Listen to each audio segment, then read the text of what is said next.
Bharatiya Janata party व कांग्रेस लोकसभा चुनाव की तैयारी में जुट चुकी है। इस तैयारी में 11 जो सीट है लोकसभा की, उन पर पेच फंसा हुआ है।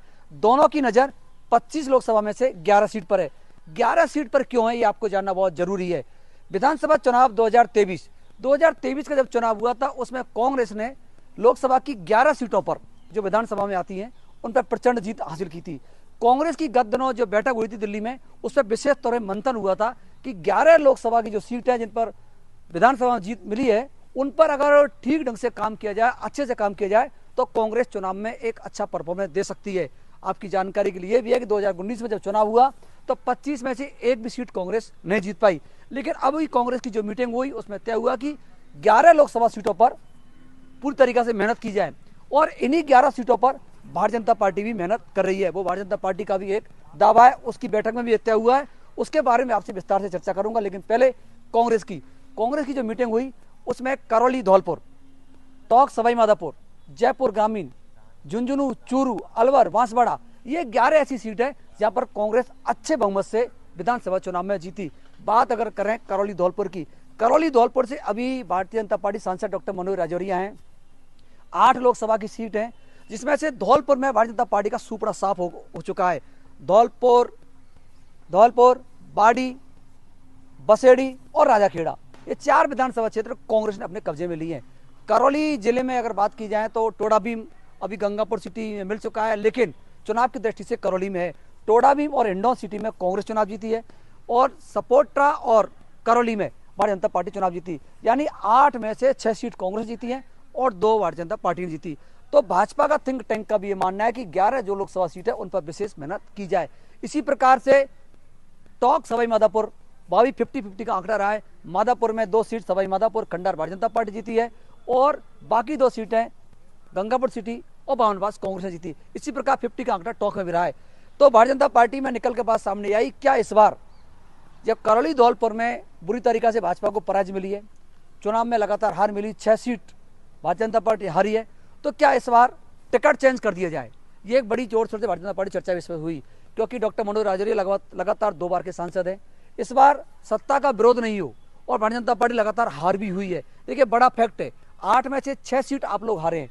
इस कारण से भारतीय जनता पार्टी की जो मीटिंग हुई जयपुर में, उसमें प्रदेश के संगठन महामंत्री चंद्रशेखर, मुख्यमंत्री भजनलाल शर्मा, केंद्रीय मंत्री गजेंद्र सिंह शेखावत, भाजपा के नेता सतीश पूनिया, राजेंद्र सिंह राठौड़, सभी लोग हुए थे। उस पर चर्चा निकल के सामने आई कि जो सीट पर लगातार चुनाव भारतीय जनता पार्टी विधानसभा में हारी है, इस बार लोकसभा में प्रत्याशी बदला जाए। इसमें जयपुर ग्रामीण की वो सीट भी शामिल है। हालांकि वहां से जो पहले सांसद थे राज्यवर्धन सिंह राठौड़ और मंत्री बन चुके हैं।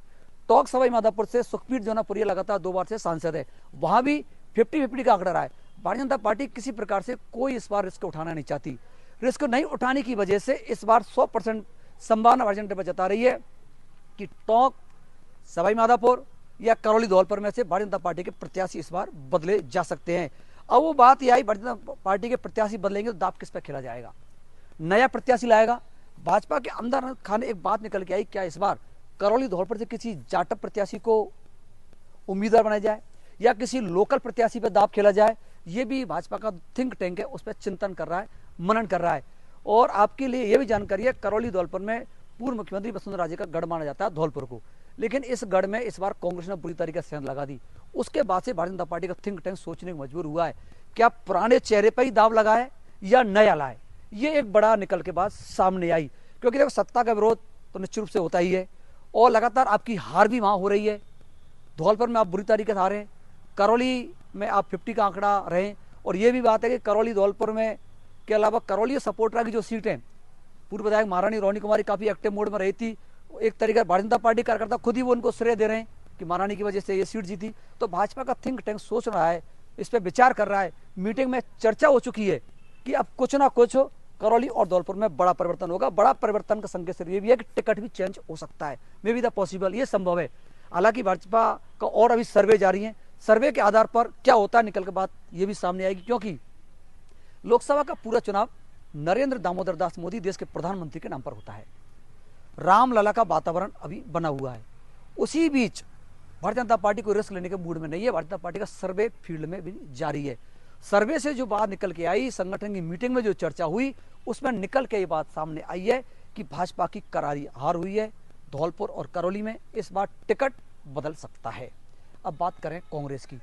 कांग्रेस भी 11 सीटों पर अपना उम्मीदवार विजेता के तौर पर देख रही है। उनका मानना है कि जब 11 लोकसभा की सीट है, उनमें आने वाली विधानसभा में जब कांग्रेस को अच्छा वोट मिला है तो क्यों नहीं दमदार प्रत्याशी सामने लाया जाए। अब दमदार प्रत्याशी के करौली दौर पर अगर देखा जाए तो कांग्रेस इस पर जाटा उम्मीदवार उतारती है, हमेशा जाटा उम्मीदवार उतारती आई है, जाटा बैरवा में से या नया कोई लाती है, टोंक सवाई माधोपुर में क्या होगा, जयपुर ग्रामीण में क्या होगा, अलवर सीकर में किसको लाती है। लेकिन कांग्रेस ने प्लान बनाना ये शुरू कर दिया है। आज का वीडियो आपको कैसा लगा, इसको कमेंट्स करके आप जरूर बताएं, और किस प्रकार की खबर आप चाहते हैं न्यूज़ संभा पर। इसके लिए आप बने रहें न्यूज़ संभा के साथ। नमस्कार, मैं विनोद शर्मा।